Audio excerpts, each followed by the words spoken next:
Bonjour à tous. Vous allez bien? Hey, si vous dites que ça ne va pas bien, je vais dire vous êtes malade, vous avez un problème. Hey, avec deux personnes qui viennent de s'engager devant le Seigneur. Et puis la Bible dit que quand les pécheurs se repentent, qu'est-ce qui se passe au ciel? Il y a de la... Hey, je ne vous entends pas. Il y a de la... Yes! S'il y a de la joie dans le ciel, il devrait y avoir de la joie où aussi? Sur la terre. N'est-ce pas? Alors, donc, en principe, les anges devaient, présentement au ciel, commencer à regarder qu'est-ce qui se passe sur la terre à l'Assemblée chrétienne du Cap de la Madeleine. Tellement qu'il y a de la joie. Hein? Il fallait que ça se manifeste comme ça, non? N'est-ce pas? Bien. Alors, nous venons d'entendre de très beaux témoignages. Alors, j'aimerais qu'on baisse on se courbe la tête pour confier ce temps à notre Dieu. Père Céleste, notre Dieu, nous voulons ce matin bénir ton nom et te dire merci pour ce moment merveilleux que tu nous donnes. Et tu permets que nous soyons des témoins oculaires de deux personnes qui s'engagent devant toi, publiquement, sans honte, et qui s'affichent en disant « Désormais, ma vie appartient à Jésus-Christ ». Quel privilège que tu nous donnes. Et nous sommes reconnaissants. Nous te demandons maintenant de nous bénir dans ta parole. Au nom et pour la gloire de Jésus-Christ. Amen. Alors, ce matin, j'ai mis mon sujet « Qui est Jésus-Christ » ? Qui est Jésus-Christ? Nous venons d'entendre deux témoignages. Deux personnes qui ont rendu témoignage, qui ont dit ce que Jésus-Christ a fait dans leur vie. Une personne qui a changé leur vie.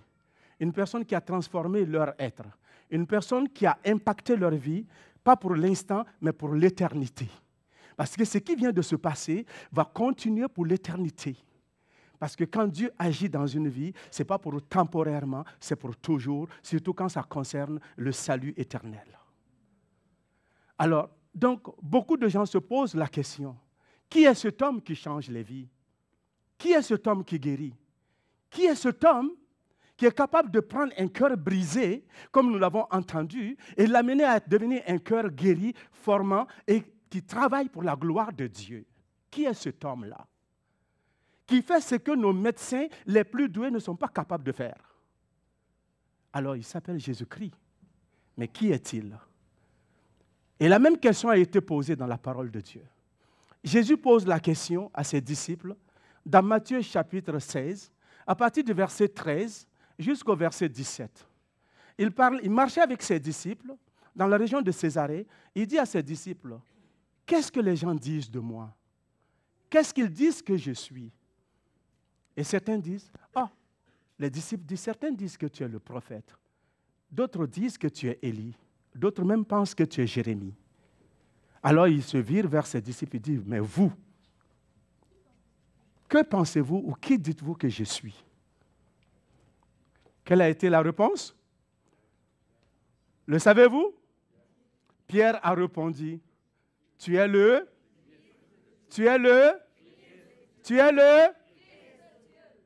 Christ, le Fils de Dieu. Le Fils du Dieu vivant. » Et Jésus se vire de bord et puis il dit à Pierre, « Ce n'est pas la chair et le sang qui t'ont révélé cela, mais c'est mon Père dans le ciel qui t'ont révélé cela. » Alors, ce matin, j'aimerais savoir, qui est Jésus pour vous? Si tu ne connais pas Jésus-Christ, qui il est pour toi? Tu as une définition de Jésus. Peut-être pour toi, Jésus-Christ, c'est une personne morale qui est venue avec une moralité pour essayer de changer, pour essayer de mener une bonne vie, pour montrer aux gens qu'est-ce qu'ils peuvent faire. Peut-être pour toi, Jésus-Christ, il n'est pas différent de Bouddha, il n'est pas différent de Krishna, il n'est pas différent de Mahomet. Peut-être pour toi, Jésus-Christ, c'est une personne vulgaire comme tout le monde. L'histoire en a parlé, ça s'arrête là, et il n'y a pas plus que ça. Mais j'aimerais ce matin que quand tu vas sortir de cette salle, que tu saches qui est Jésus-Christ. Et cela va avoir de l'impact dans ta vie. Ça va avoir de l'impact ici-bas sur ta vie et dans l'éternité. Tout va dépendre de la décision que tu vas prendre en fonction de ce que tu vas savoir qui est Jésus-Christ. Amen. Parce que si nous savons qui est Jésus-Christ, alors cela nous pousse à prendre des décisions. Cela nous demande à aller dans une orientation. Soit nous continuons dans notre chemin, soit nous changeons de bord et nous allons dans la direction en fonction de la connaissance que nous avons de Jésus-Christ. Amen. Alors, ma réponse, je ne vais pas la chercher ailleurs, comme on l'a dit. Nous croyons que la Bible est la parole de Dieu et qu'elle est inspirée. C'est ce que l'Écriture nous dit. Dans 2 Timothée 3,16, il dit « Toute l'Écriture est inspirée de Dieu, utile pour enseigner, pour convaincre, et pour corriger, et pour instruire dans la justice. » Donc, je me base sur la parole de Dieu. Ce n'est pas des paroles que je sors de ma poche, de mon chapeau, ou ma propre réflexion dans un coin de la maison que je viens vous dire. Je ne vous parle pas de mes pensées. Je ne vous parle pas de la pensée des anciens. Je ne vous parle pas de la pensée des autres. Je vous parle de ce que l'Écriture dit. Et là, c'est capital, c'est très, très important. Parce que ce que moi je dis, ça ne vaut que de la chenoute. Mais ce que Dieu dit, ça, c'est de l'or. Amen. Qui est Jésus-Christ? Jésus-Christ, c'est le Fils de Dieu, comme nous avons vu. Le Sauveur, le Messie promis dans l'Ancien Testament. Il est à la fois pleinement Dieu et pleinement homme. Il est 100% Dieu, 100% homme. Et l'Écriture nous dit dans Jean chapitre 1, à partir du verset 14, 11 à 14, il nous dit, au commencement était la parole était avec Dieu et la parole était Dieu. Et la parole a été faite chair, c'est-à-dire que ce qui était Dieu, la parole qui est Dieu, s'est incarnée, est venue habiter dans une femme, naître comme un enfant et grandir pour pouvoir changer le monde. Et c'est ce qui est appelé Jésus-Christ, l'incarnation de Dieu qui devient un homme. Alors les gens diront, mais Dieu ne peut pas devenir un homme. S'il ne peut pas devenir un homme, c'est qu'il est limité. Dieu peut tout faire, même ce que tu ne penses pas. Alors, l'Écriture nous dit, elle a habité parmi nous. Et ça, c'est le témoignage des apôtres, de Jean-Baptiste. Elle a habité parmi nous plein de grâce et de vérité. Nous avons contemplé sa gloire, une gloire comme la gloire du Fils unique venu du Père. Ça voudrait dire qu'il y avait une différence entre lui et les autres. En Israël, beaucoup d'enfants étaient nés, mais aucun de ces enfants n'était né de la même manière que Jésus-Christ. Sa conception est différente, sa naissance est différente, et sa croissance est différente, et le reste de son parcours était différent de tout le monde, y compris de vous et moi. Qui est Jésus-Christ? L'Écriture nous dit aussi qu'il est corporellement, il est Dieu, il est pleinement Dieu, il est divin. Sa divinité, qui est contestée par certains. Moi, j'étais musulman. Les musulmans croient que Jésus-Christ est un grand prophète, mais ils ne croient pas qu'il soit Dieu. Cependant, leur Coran dit qu'il est la parole de Dieu et qu'il est l'esprit émanant de Dieu qu'on dit « Ruhullah Kalimatullah ». Alors, s'il est l'esprit émanant de Dieu, ce qui sort de Dieu est qui? Alors, il y a une contradiction s'il ne croit pas à sa divinité. Alors, nous croyons que Jésus-Christ est Dieu. Il est pleinement Dieu. Donc, ce qu'il nous dit a de l'impact et doit nous pousser à prendre une décision en perspective par rapport à sa parole. Matthieu nous déclare aussi, je vous ai dit tantôt, quand il a dit « Qui est Jésus-Christ ?» c'est Pierre qui dit « Tu es le Fils de Dieu. Tu es Christ, le Fils de Dieu. » Christ voudrait dire quoi? Oint, choisi. Il est choisi pour quoi? Il est choisi pour un événement. Il est choisi pour une action. Il est choisi pour sauver le monde. On va regarder ça ensemble. Alors, non seulement Jésus-Christ est le Fils de Dieu vivant, un Dieu vivant, parce que dans le passé, les autres dieux ne sont pas des dieux vivants, c'est des dieux morts. Mais on fait la distinction entre ce Dieu-là et les autres dieux parce qu'il est le Fils du Dieu vivant. Le Dieu qui répond, le Dieu qui agit, le Dieu qui n'est pas un morceau de bois qui est là et qui a des narines, qui a des yeux, qui n'agit pas. Mais c'est un Dieu qui est vivant et qui pose des actions. Alors, le même Simon-Pierre dit encore à Jésus, dans Jean chapitre 6, versets 68 à 69, Jésus parlait à ses disciples. Il disait à ses disciples, si vous ne mangez de ma chair et vous ne buvez de mon sang, vous ne pouvez être mes disciples.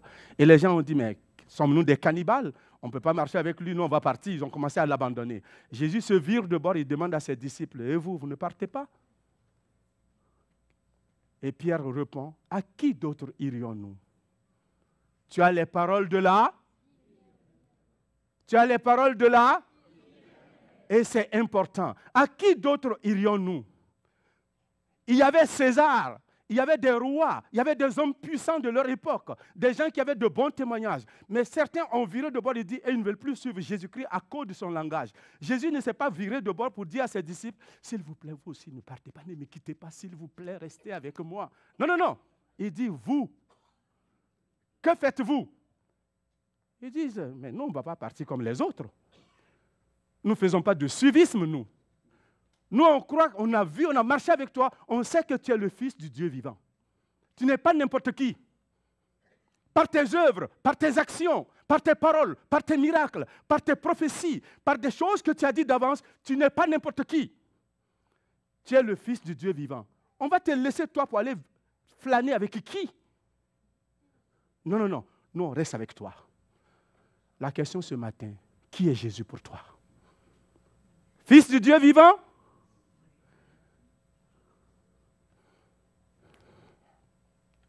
Alors, nous connaissons qui est Jésus, mais sa mission, c'était quoi? Il est venu faire quoi? Il est venu se pavaner, se promener, faire du tourisme parmi nous. Il quitte le ciel pour venir se balader avec nous, prendre une marche de santé. Non, il est venu pour sauver le monde. Sa mission, sauver le monde. Marc nous dit cela. Marc 10, 45. Car le Fils de l'homme est venu, non pour être servi, mais pour servir et donner sa vie en rançon pour plusieurs. Il est venu pour sauver. Non seulement il est venu pour sauver, mais il est venu aussi pour réconcilier le monde, les hommes avec Dieu. Parce que nous sommes en guerre, c'est ce que l'Écriture nous dit. Il y a plusieurs raisons pour lesquelles Jésus est venu.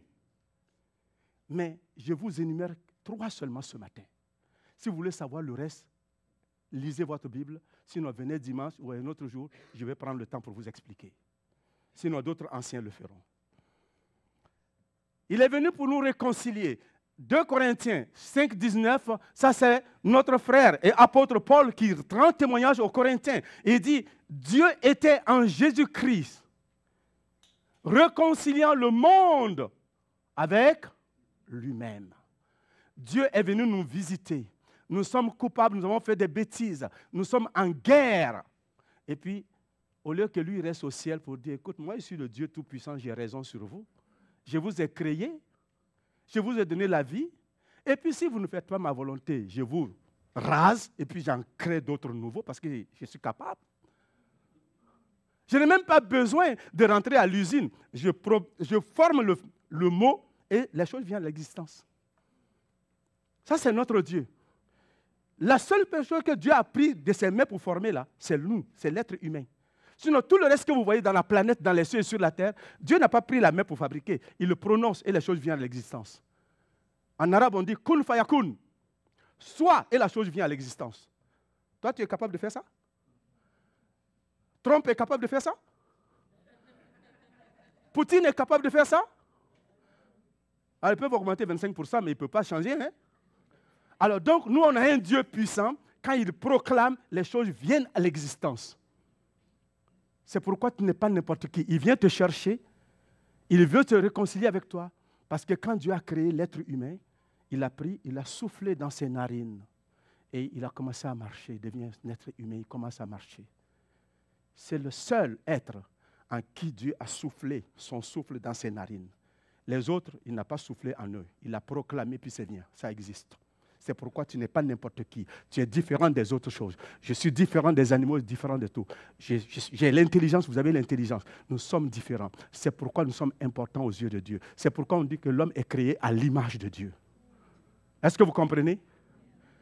Alors donc, quand Dieu vient racheter, il veut se réconcilier. Il ne cherche pas à se réconcilier avec vos chiens de compagnie à la maison ou avec vos chats. Là. Il n'a pas envoyé un prophète pour eux. Hein?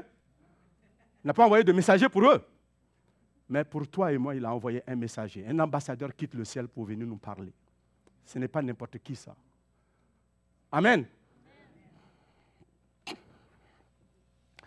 Il est venu non seulement pour sauver le monde, il est venu pour se réconcilier avec nous.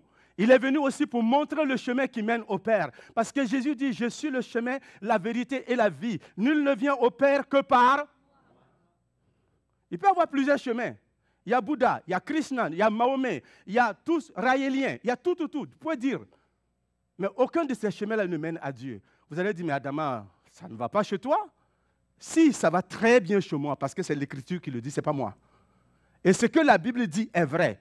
Que tu sois d'accord, que je sois d'accord ou pas, ça ne change rien dans la vérité de Dieu. La vérité de Dieu est la vérité. Elle ne change pas. Il n'y a aucune ombre de changement dans la vérité de Dieu, dans les paroles de Dieu. Jésus dit, je suis le chemin. C'est exclusif. Soit tu prends ce chemin pour rencontrer Dieu, sinon tu peux te créer ton propre chemin, mais tu ne rencontreras jamais Dieu. Tu vas rencontrer d'autres personnes, mais pas Dieu.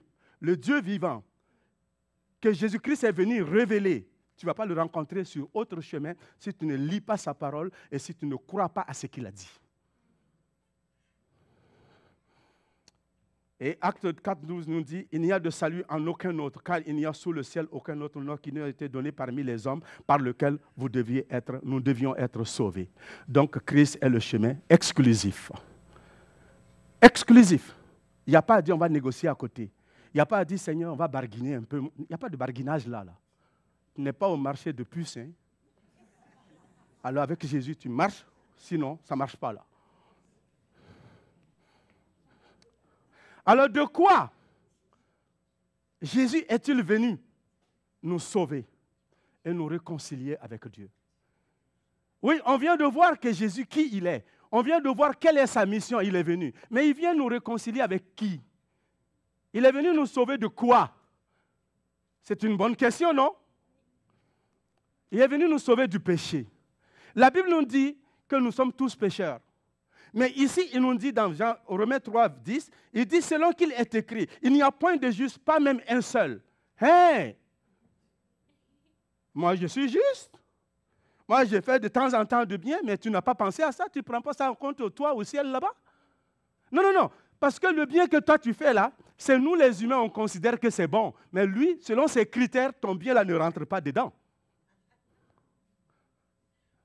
Et la Bible nous dit dans Ésaïe 64, verset 5, il nous dit que la justice d'un homme est comme un vêtement souillé devant Dieu. Quand on dit vêtement souillé là, vous connaissez les couches, non? Les couches de bébé là. Quand les bébés remplissent avec leur carte de visite là, et que tu prends là, tu sais que c'est pas... Vous comprenez? Ça sent pas bon, hein? Mais on dit que toi et moi, si on fait du bien là, c'est comme une couche devant Dieu. C'est souillé. Ça n'a pas de valeur. Alors toi et moi, tu vas faire quoi pour essayer de convaincre ce Dieu-là pour qu'il te laisse rentrer dans son ciel? Romains nous dit que Dieu a donné des lois que nous n'avons pas appliquées. C'est pourquoi toute notre justice n'a pas de valeur aux yeux de Dieu.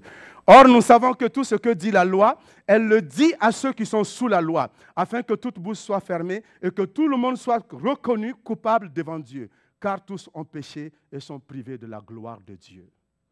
Tous, sans exception. Ton grand-père, il a péché. Tes aïeux ont péché. Ta maman est une pécheresse. Ton papa est un pécheur. Moi-même, je suis un pécheur. Toi aussi, tu l'es. Tous ceux que tu penses qu'ils sont saints là, qu'ils sont puissants là, sont tous des pécheurs. Même Marie, qui a mis Jésus au monde là, est une pécheresse. Elle a eu besoin de se repentir pour croire en Jésus-Christ, pour pouvoir être sauvée. Donc, ne pense pas que parce qu'elle a mis Jésus au monde là, qu'elle va aller au ciel sur cette base-là. Non, non, non, non. Elle a besoin de se repentir et de croire en lui, à son Fils. Sinon, elle ne va pas au ciel. Donc, ne pense pas que ce matin, comme Joanne a dit dans son témoignage, elle est née dans une famille chrétienne. Elle a grandi, elle a mémorisé combien de versets pour pouvoir aller au camp? 100 par année, ce n'est pas 100 pour toute sa vie, là. 100 par année. Chaque camp. Imaginez-vous jusqu'à ce qu'elle ait l'âge qu'elle a mémorisé combien de versets? Je pense qu'elle a fini la Bible, hein? Mais cependant, elle dit qu'elle n'avait pas l'assurance de son salut. Malgré ça, vous savez, mon ordinateur connaît la Bible plus que moi. Mais il n'est pas sauvé. Il ne va pas au ciel. Il ne sait pas se repentir. Hein? ChatGPT, il connaît beaucoup de choses, hein? Mais il n'ira pas au ciel. Il ne peut pas se repentir. Mais c'est toi et moi, on a le droit de se repentir. Ça voudrait dire quoi? Tu peux naître dans une famille chrétienne. Cela ne fait pas de toi un chrétien. Dieu n'est pas le grand-père de personne. Dieu est le père de tout le monde. Ton papa, c'est son père qui est Dieu. Ta maman, c'est son père qui est Dieu. S'il elle croit et s'il croit en Dieu, ils sont pères. Donc toi et ton papa, vous êtes frères et sœurs dans le Seigneur. Comprenez? Vous êtes frères et sœurs dans le Seigneur. Mais cela ne te donne pas le droit de refuser d'obéir à ton père quand vous êtes à la maison. Hein? Il reste toujours papa. Hein? Maman reste maman aussi. Hein? C'est pas parce qu'on dit à l'église, vous êtes frères et sœurs qu'à la maison, tu vas... Non, non, hein? Ça ne marche pas. Tu te soumets. Amen? Un chat est un chat. Il faut dire les choses telles qu'elles sont. Donc, Dieu n'a pas de grand-père. Il n'est pas le grand-père de personne. Tu dois te repentir pour croire en lui et le recevoir comme ton sauveur et ton Seigneur. Il est venu nous sauver de quoi? Du jugement à venir, de la condamnation. Parce que quand tu as péché, il y a une condamnation. Nous avons appris que le salaire du péché, c'est la mort. Tous nos péchés sont privés de la gloire de Dieu. Mais dans Romains 3, 23 et 26, Romains 6, 23, on nous dit, car le salaire du péché, c'est la mort. Mais la vie éternelle, le don gratuit de Dieu, c'est la vie éternelle en Jésus-Christ. Alors donc, si tu ne crois pas, tu es condamné d'office. Le jugement et la colère de Dieu pèsent sur toi. Alors tu dois te repentir pour pouvoir être sauvé. Et c'est pourquoi l'Écriture nous dit que l'âme qui pèche, c'est celle-là qui mourra. Et Romains confirme cela. Et nous dit, car tous ont péché, car le salaire du péché, c'est là. Donc l'âme qui pêche, c'est celle-là qui mourra. C'est celle-là qui sera condamnée. Mais si elle ne se repent pas, elle sera condamnée. Mais si elle se repent, alors le jugement se lève. La condamnation est enlevée. Elle peut se repentir, mais pas au nom de Mahomet, pas au nom de Krishna, au nom de Jésus-Christ. En acceptant le sacrifice de Christ, c'est ça qui peut lui donner le pardon de péché. Si elle n'est pas allé demander pardon au nom d'Abraham et de Moïse, il n'y aura rien, ça ne changera pas son éternité là. Alors, donc quand on pêche, qu'est-ce qui se passe? Nous avons une facture devant Dieu. Tous ceux qui sont ici, car tous sont péchés, ils sont privés de la gloire de Dieu. Nous avons une dette devant Dieu à payer. La dette de nos fautes. Nous sommes condamnés. Mais ça prend le pardon de Dieu pour être pardonné. Et c'est ça. Alors, comment maintenant nous pouvons dire, comment Jésus nous a-t-il sauvés de ce jugement-là en mourant à la croix pour nous, par sa mort? Ésaïe nous dit ceci, on va le regarder ensemble. Il a payé la dette de nos fautes. Mais il était blessé pour nos péchés, brisé pour nos iniquités. Le châtiment qui nous donne la paix est retombé sur lui. Et c'est par ses meurtrissures que nous sommes guéris. Nous étions tous errants comme des brebis. Chacun suivait sa propre voie. Et l'Éternel a fait retomber sur lui l'iniquité de nous tous. Il a été maltraité et opprimé. Il n'a point ouvert la bouche, semblable à un agneau qu'on mène à la boucherie, à une brebis muette devant ceux qui l'attendent. Il n'a point ouvert la bouche. Il a été enlevé par l'angoisse et le châtiment. Et parmi ceux de sa génération, qui a cru qu'il était retranché de la terre des vivants et frappé pour le péché de mon peuple. Donc ça veut dire que Jésus a été frappé pour des causes, des personnes coupables. Et lui, il était innocent. Il n'avait rien fait. Il a accepté la souffrance et la douleur pour que toi et moi, on soit sauvés. On a mis son sépulcre parmi les méchants, son tombeau avec le riche, quoiqu'il n'eût point commis de violence, et qu'il n'y eût point de fraude dans sa bouche. Il a plu à l'Éternel de le briser par la souffrance. Après avoir livré sa vie en sacrifice pour le péché, il le verra une postérité et prolongera ses jours. Et les œuvres de l'Éternel prospéreront entre ses mains. Amen. Voilà Jésus, comment il a fait pour que toi et moi, on soit sauvés. On est coupable, on est condamné. Il est venu mourir pour que toi et moi, on soit sauvés. Dans Colossiens chapitre 2, verset 14, il nous dit, « Il a effacé l'acte dont les ordonnances nous condamnaient et qui subsistait contre nous. Il l'a détruit. En comment? En le clouant à la croix. En le clouant à la croix. Car tous ont péché, ils sont privés de la gloire de Dieu. Mais ici, mais le don gratuit de Dieu, c'est la vie éternelle en Jésus-Christ, notre Seigneur. Donc, il a payé. Le total, c'est la vie.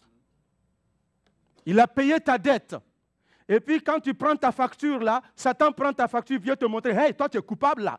Tu dis, il a payé. Regarde en dessous de la facture, il écrit vie éternelle et non la mort éternelle. Amen. Et c'est ce Dieu que nous avons. C'est lui qui est Jésus-Christ. Quand on dit qui est Jésus-Christ, c'est le Fils du Dieu vivant.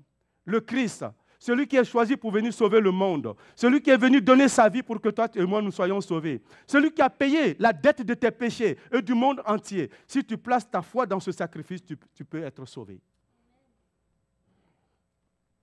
Alors pourquoi? On continue. Romains 8 nous dit dans cela. Dieu prouve son amour. On peut dire pourquoi Jésus est venu nous sauver de tout cela, mais par amour. Dieu prouve son amour envers nous, en ce que lorsque nous étions encore des pécheurs, Christ est mort pour nous. Dieu a demandé, il a démontré comme ça. Tu peux dire, est-ce que Dieu m'aime? Oui, Dieu t'aime. Il a démontré par sa mort à la croix. Tu peux douter de tout, sauf de l'amour de Dieu. Dans Tite 3,5, il dit, il nous a sauvés, non à cause des œuvres de justice que nous aurions faites, mais selon sa miséricorde, par le baptême de la régénération et le renouvellement du Saint-Esprit. Il nous a sauvés, pas parce que toi tu es bon, pas parce que tes aïeux étaient bons, pas parce que votre compte bancaire était plein d'argent, pas parce que tu étais une personne reconnue, non, pas parce que tu avais une bonne réputation. Il t'a sauvé par miséricorde, par grâce.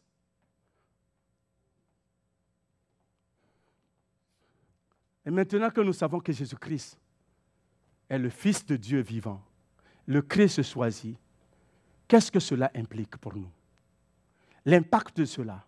Et que devons-nous faire de Jésus, le Fils du Dieu vivant? Voilà ce que nous pouvons dire. Croire en lui, c'est accepter son sacrifice.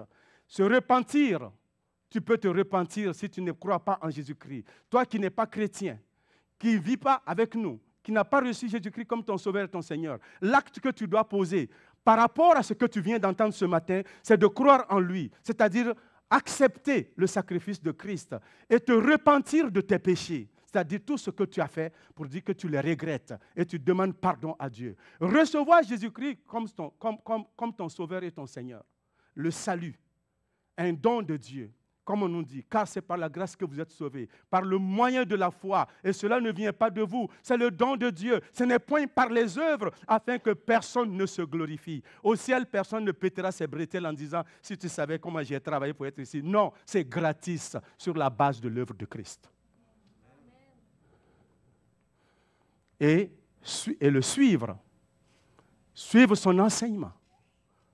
Je le reçois, je crois en lui, je me repens de mes péchés, je le reçois, son salut, ce don qu'il me donne, et désormais je suis son enseignement et je marche avec lui. L'Écriture nous dit dans Jean, il dit à tous ceux qui l'ont reçu, à ceux qui croient en son nom, elle a donné le pouvoir de devenir, pas enfant du diable, hein, enfant de Dieu. Et quand tu deviens enfant de Dieu, tu sais que tu n'es pas n'importe qui. Parce que tu n'es pas n'importe qui, tu ne te comportes pas n'importe comment non plus. Parce que tu n'es pas n'importe qui, tu portes le nom du roi des rois, le Seigneur des seigneurs, alors tu vas marcher droit. Tu vas faire honneur au Seigneur avec ton comportement, ton attitude, au foyer, à la maison, auprès de tes parents, dans le travail, dans l'église, dans le ministère, partout où tu es. Parce que désormais, tu portes le nom d'un grand homme, un grand Dieu. Amen. Donc la conversion, c'est changement de vie et vivre pour la gloire de Dieu. En conclusion, veux-tu recevoir Jésus-Christ comme ton Sauveur et ton Seigneur personnel? Ce matin, tout ce que tu as entendu, aimerais-tu recevoir Jésus-Christ comme ton Sauveur et ton Seigneur? Si oui, tu peux te venir nous voir. Je serai, après le culte, dans le bureau. Je peux prier pour toi. Il y a d'autres anciens, il y a David ici, il y a Stéphane, il y a notre frère Trevor derrière, il y a d'autres frères. Même il y a des frères et sœurs qui sont matures dans la foi, ils peuvent t'aider à te conduire au Seigneur ce matin. Mais ne rentre pas chez toi sans avoir pris une décision. Parce que ce que tu viens d'entendre est très important. Ça te place devant un choix. Marcher pour lui ou lui donner le dos. Et on ne sait pas, on peut mourir ce soir, cet après-midi, ou les minutes qui suivent, on peut mourir. Mais si tu meurs sans Jésus-Christ, tu es perdu pour l'éternité. Et si tu le reçois et que tu meurs pour les heures qui viennent, tu es en paix, quelle que soit la gravité de ton péché. Quelle que soit la gravité de ton péché. Pour te dire cela que c'est important, même si Hitler s'était repenti avant de mourir, Dieu le pardonnerait, il rentrerait au ciel. Vous comprenez ce qu'il veut dire? Il n'y a aucun péché qui est trop grand que Dieu ne peut pas pardonner. Il n'y a aucun péché qui est trop haut, trop profond, trop large que Dieu ne peut pas pardonner. Quel que soit ton passé, tu étais prostituée, tu étais criminel, tu as travaillé avec les Hells, tu as tué beaucoup de gens, tu as fait du tort à tout le monde. Oui, est-ce que tu le regrettes sincèrement? Est-ce que tu regrettes cela? Et tu acceptes Jésus-Christ, tu l'invites dans ta vie, comme je l'ai dit, le ciel s'ouvre pour toi. Tu es pardonné et ton péché est effacé. Ton casier judiciaire devient blanc. Et on écrit en dessous, égale vie totale, vie éternelle.